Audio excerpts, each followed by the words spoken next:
di Kediri, posisi jatuh, membangun kembali di Kediri. Apa modal pada saat itu? Sampai jatuh berkali-kali. Menemani terus. Apa yang Brian sampaikan ke istri sampai dia mau percaya? Ini laki-laki yang Sudah nggak punya apa-apa ini.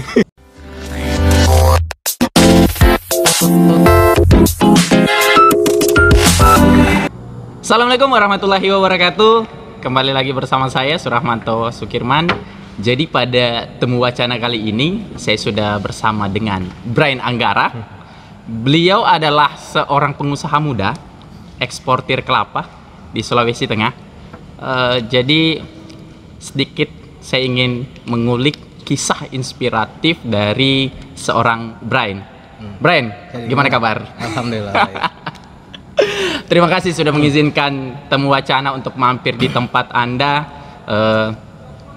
Untuk sekarang ini, Brian, saya pengen bahas tentang masa kecil Brian hingga kuliah. Singkat aja deh, gimana ceritanya dulu? Dari kecil nih? Iya. Kalau sebenarnya sih saya ini lahirnya awal Sidoarjo. Awal Sidoarjo. Terus ketika kecil dibawa ke Palu. Oke. Di Palu itu sampai kelas 1 SMP. Kelas 1 SMP sampai di Palu. SMP. Setelah masuk kelas 2 kami pindah semua ke Bogor. Oke. Gitu. Kelas 2 SMA pindah ke Bogor. SMP. Kelas 2 SMP pindah ke Bogor. Nah, lanjut sekolah sampai lulus SMA baru balik lagi kita ke Palu. Baru balik lagi ke Palu. Tapi Brian, ini kan sekarang sudah jadi eksportir kelapa. Ya. Apakah memang dari kecil itu sudah tumbuh pikiran-pikiran seperti mindset untuk jadi pengusaha? Sebenarnya enggak sih. Tidak. Mindset awal memang nggak punya pengen jadi apa gitu, nggak ada.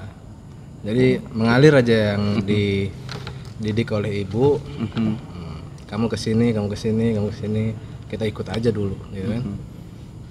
Awal sih sekolahnya penerbangan. Sekolah penerbangan itu waktu SMA. SMA, karena ibu pengennya jadi pilot. Oh, ibu pengen jadi pilot. Pengennya saya jadi pilot. Terus? Nah, terus sempat juga mendaftar, terus ibunya nggak mau lagi. Ibu nggak mau lagi? Nggak mau lagi. Itu alasannya apa? Ibu alasan sebenarnya ya katanya sih takut mati gitu. Oh, takut mati. Aneh juga sebenarnya. Padahal dorongan untuk belajar di penerbangan dulu itu dorongan dari ibu. Iya. Saya nggak tahu apa-apa mau kemana, ibu lihat potensi saya di situ, dimasukkan lah. Gitu. Nah, lanjut kuliah di fakultas apa? Di Fakultas Teknik, tapi sempat nganggur dulu setahun. Oh, nganggur dulu setahun. Terus masuk ke Fakultas Teknik. Nah, ini yang jadi pertanyaan. Kenapa dari penerbangan, dari SMA penerbangan terus nganggur? Gitu. Nah, itu salah satunya adalah kendala ekonomi. Kendala ekonomi? Kendala ekonomi. Serius? Serius. Sangat serius. Makanya saya harus mengisi kekosongan itu dengan kerja yang berpenghasilan gitu kan. Kemarin itu saya sempat di 1 tahun itu bengkel motor. Bengkel motor. Karena itu yang hanya saya bisa. Gitu. Ini belajar penerbangan. Setelah itu lulus SMA nganggur tapi bengkel motor. Bengkel motor. Itu dari mana ilmunya? Nah, ini ilmunya jujur sebenarnya saya ini kan dari keluarga yang broken home. Oke, keluarga broken home. Betul. Di situ mulai ekonomi melemah, sehingga waktu saya di Bogor itu sambil sekolah itu harus cari penghasilan buat bayar SPP. Sekolah SMA. Waktu itu. Jadi ceritanya ini keluarga sudah broken, nggak ada kiriman uang, hidup sendiri di Bogor gitu kan. Serius, hidup sendiri di Bogor, jadi harus putar otak gimana caranya bisa sekolah gitu kan.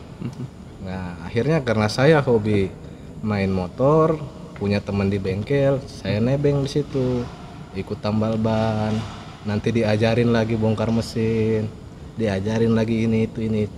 Akhirnya saya punya bekal, punya punya ilmu buat menghasilkan uang. Nah, jadi setelah balik ke Palu ya gitu. Apa yang aku pikir ngebengkel aja, aku bisa ngebengkel gitu. Oke. Jadi ngebengkel di samping kampus Untat. Ngebengkel di samping kampus Untar. Berarti setelah lulus lulus SMA di Bogor, langsung ke Palu. Ngebengkel. Setelah itu masuk kuliah di jurusan Fakultas Teknik Mesin.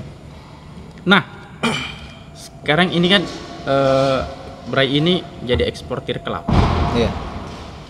Itu bagaimana bisa mahasiswa Fakultas Teknik itu jadi pengusaha kelapa?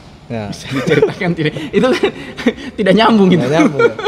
Iya, nggak tahu juga, mungkin rezekinya di situ ya. Tapi awal mulanya ya, setelah lulus kan seperti biasa kita kan ditawari kerjaan gitu kan.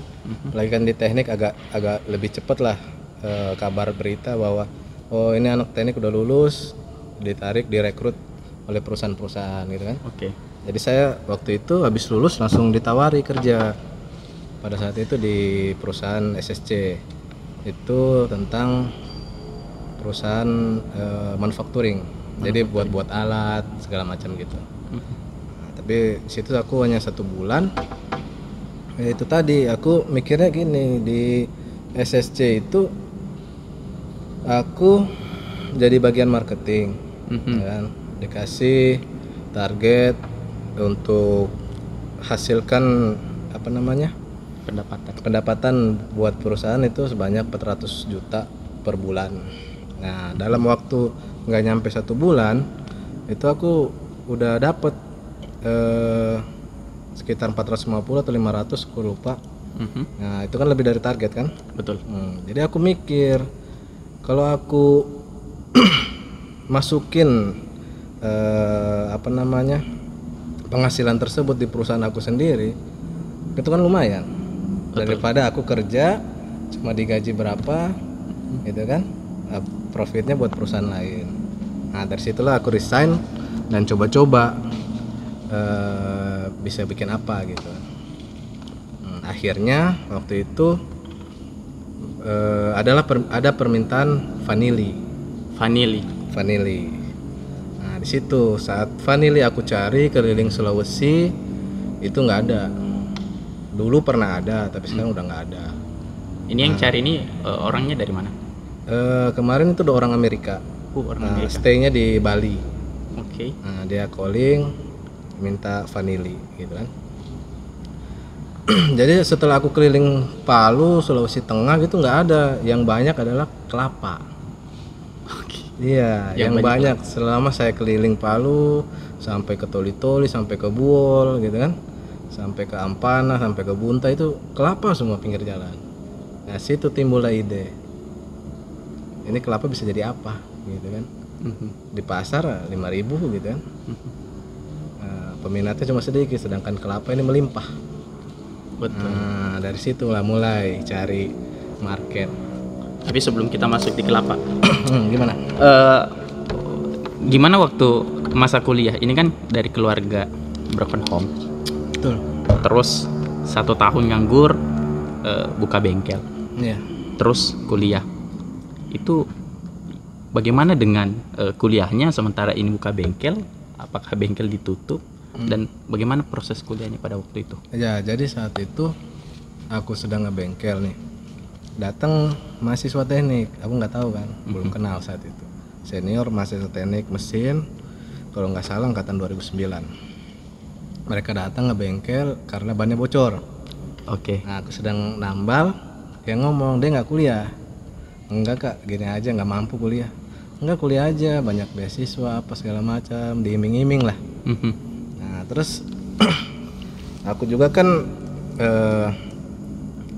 tokoh idola saya kan Pak Habibie, jadi aku buka juga basicnya beliau apa sih gitu. Ternyata basic beliau adalah teknik mesin ITB. Iya, betul. Ya kan. Nah, jadi aku juga langsung tertarik, Pak Habibie aja di sini. Dulu aku nggak bisa jadi pilot, seenggaknya bisa bikin pesawat lah kayak Pak Habibie gitu kan. Oke. Gitu awalnya. Jadi setelah itu mikir lagi, ini biaya pendaftaran 2 juta, nggak punya duit gitu kan. Ya, Nah, akhirnya semua aset-aset bengkel saya jual. aset bengkel dijual Aset bengkel untuk kuliah. untuk kuliah. Lalu di proses kuliah itu bagaimana pembiayaannya? Nah, setelah itu aku bilang, ya udah coba aja lah dulu gitu kan, daftar. Nah, aset bengkel belum dijual nih saat daftar kan. Aha, Coba aja dulu siapa tahu gol gitu kan. betul. Nah, ikut SBPNTN kalau nggak salah Iya, apa. SBNPTN. Ikut Masa itu. Masa itu. Ikut. Setelah lihat pengumuman di koran kan masih pakai koran dulu. Iya. Nah, itu nama paling atas. Nama paling atas. Seneng kan langsung. Oh, ya sudah masuk, oke. Ya udah jual aja semua ini gitu. Bismillah lah. Mau bayar SPP nanti itu belakangan. Gak dipikirin dulu. Modalnya berarti kemarin itu cuma yakin aja berarti. Yakin. Bismillah aja. Tidak kepikiran aduh nanti ini SPP bayar bagaimana. Karena waktu itu aset yang dijual itu kalau nggak salah itu ya HP sama laptop aja. Waduh. Jadi masih ada apa namanya, peralatan bengkel masih ada, masih bisa sambil kuliah sambil kerja lah kemarin. Planningnya. Jadi setelah masuk kuliah, setelah dilalui ternyata berat. Kerja sambil kuliah berat sekali. Berat sekali bro. Jadi aku tanya sama senior gimana caranya gitu kan. Ya udah terpaksa cari beasiswa. Cari beasiswa. Jadi semester awal itu saya yang bayar sendiri. Nah, semester kedua dapat beasiswa orang tidak mampu. Jadi beasiswa pertama itu beasiswa tidak mampu. Karena memang tidak mampu saat itu. Terus berikutnya pindah beasiswa bidik misi. Oh, setelah itu tahun berikutnya pindah bidik misi. Kalau nggak salah itu beasiswa BBM kalau nggak salah teh. Pokoknya bantuan tidak mampu. Yang kedua itu beasiswa PPA. Iya. Yang mahasiswa berprestasi. Lanjut ke bidik misi sampai selesai. Jadi selesai ini tepat waktu. Sayangnya enggak. Ya. Tapi kan bidik misi itu kan harus tepat waktu. Berarti masih ada range waktu untuk biayai sendiri. Betul. Kemarin itu saya ikut dosen pembimbing saya mengerjakan suatu proyek. Proyek penelitian. Jadi beliau bilang bantulah dulu saya gitu kan, sama-sama kita kerjakan ini proyek sampai selesai. Nah, sedangkan saya nebeng di tempatnya beliau untuk melakukan penelitian. Karena penelitian di teknik ya lumayan lah biayanya kan. Betul. Nah, saat itu saya juga belum bisa biayai sendiri. Jadi di sini ada simbiosis mutualisme. Iya, saya bantu dia, saya dapat data untuk bikin skripsi. Setelah lulus ketemu sama yang untuk cari vanili dan memulai untuk oh ya saya kayaknya boleh untuk proses kelapa itu bagaimana? Ya gitu. Awalnya waktu itu kita cari teman di Surabaya, ya kan? Cari teman Surabaya. Di sana harga kelapa berapa sih? Gitu. Sekitaran tahun berapa ini? Tahun 2016 kalau nggak salah. 2016 mulai. Saat itu kita tanya harga kelapa berapa sih? Di Palu berapa gitu kan? Setelah kita hitung, oh ada margin. Nah kita mulailah. Pertama kali itu yang paling sulit adalah ngajarin petani untuk model kupasan kelapa. Karena di Sulawesi hanya tahu ngupasnya langsung bersih aja botak. Oh iya. Padahal kan permintaan pembeli kita nggak boleh botak. Gitu. Harus ada kondisi sabutnya tertentu. Supaya awet di jalan, nggak pecah dan segala macam.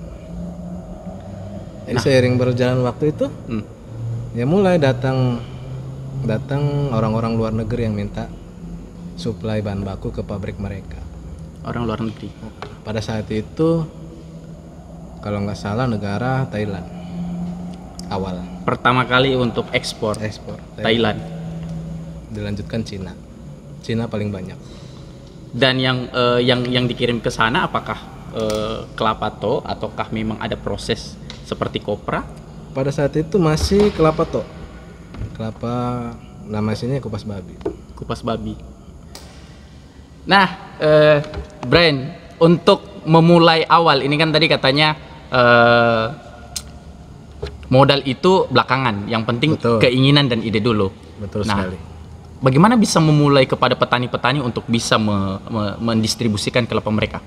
Jadi kan gini, kita harus awal itu kita harus bangun kepercayaan kepada teman-teman kita. Oke. Dalam hal ini teman-teman kita tuh ada dua, yaitu petani dan buyer, pembeli. Oke. Jadi kita harus bangun trustnya kepada mereka berdua nih. Jadi untuk awal biasanya kan kita minta advance atau DP, down payment Oke. terhadap pembeli sebagai tanda jadi untuk transaksi jual beli ini. Nah, jadi misalnya transaksinya nominalnya 100 juta, kita minta advance 25% atau 30%. Nanti advance tersebut kita bagi ke teman-teman petani. Oke. Untuk bangun trust kepada mereka. Pada petani ya. Kalau masih belum petaninya belum percaya ya kita ikutlah ke Palu gitu kan. Kawal barangnya sampai di tujuan gitu kan. Mari kita ngirim sama-sama gitu. Oh, sampai diajak seperti itu ya. Nah, jadi untuk pendistribusiannya ini kalau di luar negeri kan itu ada beberapa negara. Ya. Kalau untuk dalam negeri di wilayah mana? Kalau dalam negeri cuma dua, Jakarta sama Surabaya. Tapi yang lebih banyak Surabaya. Oh, lebih banyak di Surabaya. Jakarta hanya 1-2 kali gitu. Tapi lebih banyak mana sekarang untuk yang didistribusikan? Apakah lebih banyak dalam negeri ataukah di luar negeri? Kalau persentasenya untuk kelapa sendiri itu sekitar 60-70% ekspor. 60-70% ekspor. Oke. Sisanya baru lokal. Itu ke negara mana saja? Untuk akhir-akhir ini, untuk awal itu dulu itu Thailand. Oke. Terus sekarang yang lebih banyak permintaan itu Cina. Lebih banyak sekarang di Cina. Vietnam juga kadang beberapa. Wilayah Eropa? Eropa ada yang pernah minta, cuma kita kendala waktu pengiriman yang terlalu lama. Sedangkan kelapa kan barang yang bisa busuk gitu kan. Kelamaan di jalan nanti dia rusak. Seperti itu. Jadi kalau untuk Asia paling jauh wilayah mana? Paling jauh Cina. Itu perjalanan 40 hari. 40 hari. 40 hari. Dan itu dikirim satu kontainer. Ya. Jadi dalam range waktu berapa lama itu? Untuk sampai dari proses ke kontainer sampai ke... Kalau dari proses pengupasan itu makan waktu 4 hari. Cuma kan sistem sudah terjalan bagus, jadi kita bisa ngisi kontainer itu satu kontainer 1 hari. Karena sistem yang kita bangun dari 2016 kemarin ya. Oh, sudah membangun manajemen berarti. Kalau dulu awal-awal itu paling sebulan 2 kontainer. Sebulan 2 kontainer.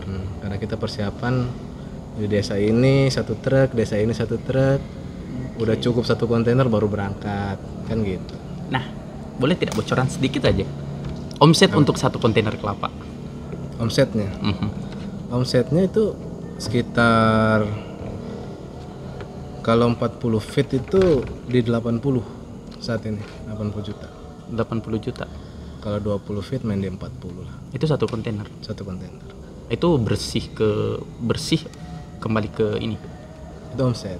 Itu omset semuanya. kalau Oh, keuntungan margin, berarti. Nah, kalau margin. Kalau margin itu biasanya kalau sekarang sih 100 perak lah per kilo. Oke. Nggak bisa banyak. Nggak bisa banyak ya. Kalau dulu masih bisa 200. Oke.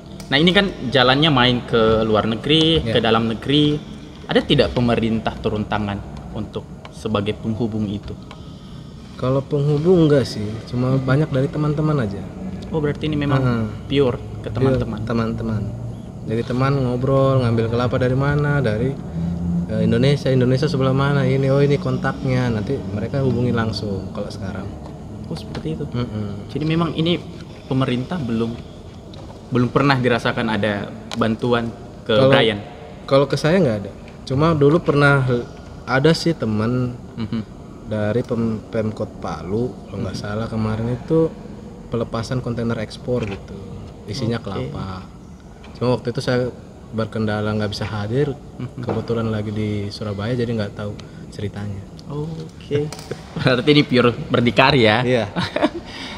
Brian, ini kan posisi udah main kelapa sampai ekspor, ada yang main dalam negeri. Pernah posisi jatuh tidak? Jatuh sering. Jatuh sering. Sering.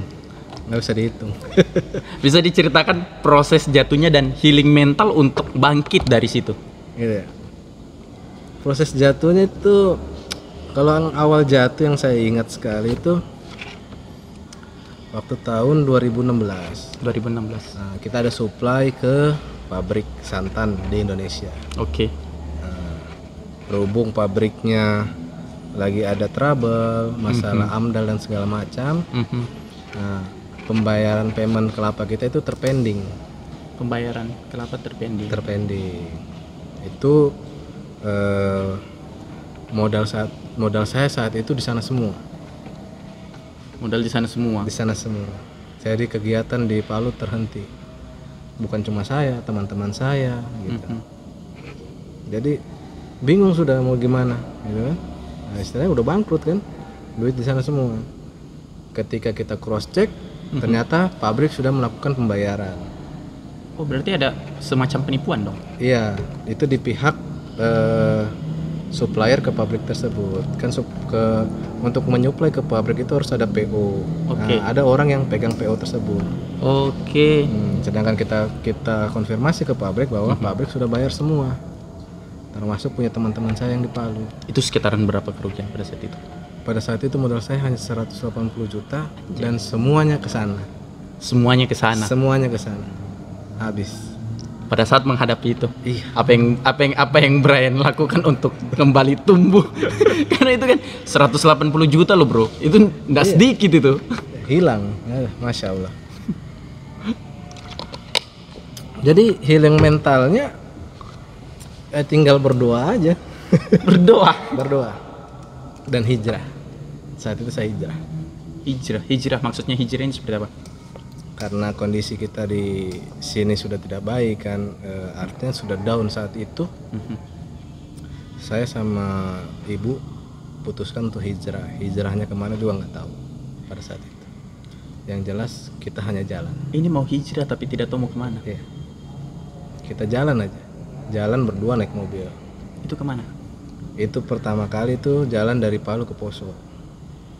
Kita sambil lihat-lihat potensi yang ada lagi gitu kan. Sambil healing mental lah, istilahnya juga refreshing gitu kan. Oke.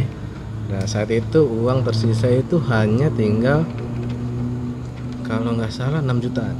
6 juta bertahan hidup dengan ini uang tinggal 6 juta bertahan Tinggal hidup 6 terus juta. jalan. Kita jalan. Itu bagaimana anunya itu bro? Ya bismillah aja bro. Kita bismillah jalan. Aku yakin berarti. Iya. Oke. Bismillah kita jalan. Kita kita coba survive kembali. Survive. Kemana saja? Pokoknya kita jalan itu Poso terus ke Sulawesi Tenggara. Sampai Sulawesi Tenggara balik lagi ke Makassar. Kita balik ke Surabaya naik kapal. Dengan uang sisa 6 juta tersebut. 6 juta tersebut cukup itu bro? Cukup ngepas sampai di Kediri saat itu. Sampai di Kediri. Lalu di Kediri apa yang dilakukan? Nah, dalam perjalanan itu kan kita selalu evaluasi kan. Evaluasi apa semua kegagalan kita yang kemarin. Nah, salah satunya kita itu banyak gagal di hasil sortiran kelapa yang tidak masuk untuk ekspor gitu kan. Yang lokal juga nggak terima gitu kan. Kelapa reject lah istilahnya. Itu bingung mau diapakan. Pada saat itu kopra juga harganya sangat di bawah. Jadi kita mikir ini kalau kita cari solusi yang lain gitu kan, apa sih yang bisa kita lakukan dari kopra hitam itu atau rejekan kelapa bisa menghasilkan nilai yang lebih. Kita kemarin tuh niatnya cari suatu produk dari kelapa yang punya nilai lebih sehingga bisa mensejahterakan teman-teman di petani. Berarti ini di luar dari yang seperti biasanya? Iya, karena itu petani juga banyak ngeluh ke saya. Kok banyak kelapa yang dipulangin gitu kan, nggak kita ambil. Kan gitu kan, hanya kelapa yang kualitas paling bagus itu diekspor. Kualitas nomor 2 kita jual di lokal. Nah kualitas ketiga ini yang kita nggak bisa apa-apain. Oh itu berarti kita pulangkan ke petani. Kembali ke petani. Nah, kita kan sedih juga mereka pulang masih bawa barang gitu. Betul. Nggak habis Nggak terjual gitu kan. Jadi kita pikir gimana caranya gitu. Sampai ketemulah namanya kopra putih. Kopra putih. Kopra putih. Itu bisa diapakan kalau kopra putih itu? Nah, pada saat itu teman yang minta ke saya itu orang Pakistan. Pakistan. Iya, orang Pakistan yang minta waktu itu. Dia bilang, "Bro, coba kau buat kopra putih," gitu kan. Harganya lumayan. Pada saat itu selisih harganya 2 kali lipat dari kopra hitam. Oke. Jadi kita pikir, ini boleh nih, petani kita bisa sejahtera gitu kan. Nah, kita cobalah itu di Kediri saat itu. Di Kediri, posisi jatuh, membangun kembali di Kediri. Apa modal pada saat itu? Teman, Modalnya teman. modal teman. Banyak teman, banyak rezeki. Serius bro, banyak teman, banyak rezeki. Jadi pada saat itu di Kediri, kita nggak punya modal. Udah kita telepon teman yang di Palu. Bro, kirimin kelapa dong, 1 kontainer. Ih, 1 kontainer ini bro. Kan teman di sini kan? Iya. Teman kita, teman bisnis gini gitu kan. Saya di sini, dia di sebelah sana gitu. Bro, kirimin kelapa dong 1 kontainer. Buat apa? Ada kita mau ngolah gitu. Tapi nanti laku baru dibayar ya. Itu pertamanya. Dikirimlah kelapa dari Palu ke Kediri. Modal trust. Teman kita yang waktu di Palu kemarin. Dikirimlah 1. Kita coba jual, kita olah jadi kopra, kita coba jual. Dulu masih jual lokal. Setelah itu bangkrut lagi. Ini sudah asik-asik, bangkrut lagi. Masya Allah. Karena apa? Karena ongkos kirimnya gede. Dengan 1 kontainer kelapa kan 1 kilo kopra itu 4 biji kelapa. Jadi hitungannya saya ngirim 1 kontainer kopra itu, saya ngirim 4 kontainer kelapa dari Palu. Kalah di ongkos kirim. Berarti harus berapa kali kirim? Iya. Disitulah setelah kita evaluasi lagi, ternyata memang harus balik lagi ke Palu. Kita bikin kopranya di Palu. Memutuskan kembali ke Palu. Iya. Kita balik lagi ke Palu. Kembali memulai lagi dari nol. Dari nol lagi. Tahun berapa itu? Itu start ke Palu lagi itu 2019 kalau nggak salah. Berarti semua yang ada sekarang ini dimulai dari 2019. Iya, 2019 kita start awal. Dulu belum punya gudang gini, kita start awal dari kos-kosan. Dari kos-kosan. Itu bagaimana bisa itu kos-kosan bisa Ingat seperti saya, sekarang? Serius, dari kos-kosan saya itu di Wani. Jadi saya sewa kos-kosan harga 500.000 kalau nggak salah. Saya sewa 2. Jadi yang 1 tempat tinggal, yang 1 gudang. Gudang kelapa. Gudang kopra. Waduh. Jadi saya berdayakan yang saya karyawan juga belum punya kan. Iya. Jadi saya berdayakan itu ibu-ibu tetangga kos saya. Itu karyawan pertama saya. Allah. Iya. Jadi kita ambil kelapa, kita cari lahan di mana yang bisa dipinjam, kita buat kopra. Nanti kopranya sudah jadi, kita bawa ke kos-kosan untuk di finishing. Untuk finishing ya. Finishing. Kita staffing semua sana, kumpul di sana. Ketika cukup 1 kontainer kita bawa ke pelabuhan. Baru dikirim. Itu langsung ekspor atau masih di dalam negeri lagi pada saat itu? Itu langsung ekspor kalau nggak salah. Tapi pindah kontainer di Surabaya. Oh, pindah kontainer di Surabaya. Karena saat itu belum ada kontainer ekspor dari Palu ke Pakistan. Oke. Kalau ke Cina ada. Oh, kalau ke Cina ada. Sudah ada. Berapa lama sampai merasa oh iya ini cukup untuk saya memulai kembali semuanya untuk lebih besar lagi? Pada saat itu gini. Kita tuh punya target waktu itu di kos-kosan. Kita malu kan ditanyain, gudang kamu di mana gitu. Jadi saya fotoin aja itu kos-kosan. Ini gudang saya gitu. Nah gitu. Nah terpaksa pada saat itu saya dengan teman-teman perusahaan ini bilang, pokoknya target kita bisa punya gudang minimal sewa itu di PT Toluan, di gudang ini. Toluan. Ya, gudang ini target kita memang. saat itu. Targetnya di sini. Alhamdulillah itu sekitar 6 bulan. 6 bulan. 6 bulan saya bertahan di kos-kosan sampai bisa dapetin tempat. 6 bulan bisa dari kos-kosan sampai bisa berada di gudang ini. Yang paling berpengaruh di Brian itu sendiri sehingga bisa seperti sekarang itu siapa? Sosok yang berpengaruh. Ibu Selalu support. Apa yang diberikan oleh ibu ke Brian? Support dan semangatnya itu luar biasa. Nggak boleh pantang nyerah. Terus harus berusaha terus kan. Dan pasangan sangat juga berpengaruh. Karena beliau juga support dari belakang.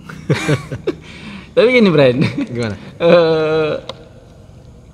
Bagaimana dulu ini masuk sedikit sentil aja soal pasangan. Gimana? Brian yang jatuh bangun itu bisa meyakinkan pasangan Brian. Kalau saya kepo-kepo sedikit lah, kepo-kepo di Instagram. Wah, ini kayaknya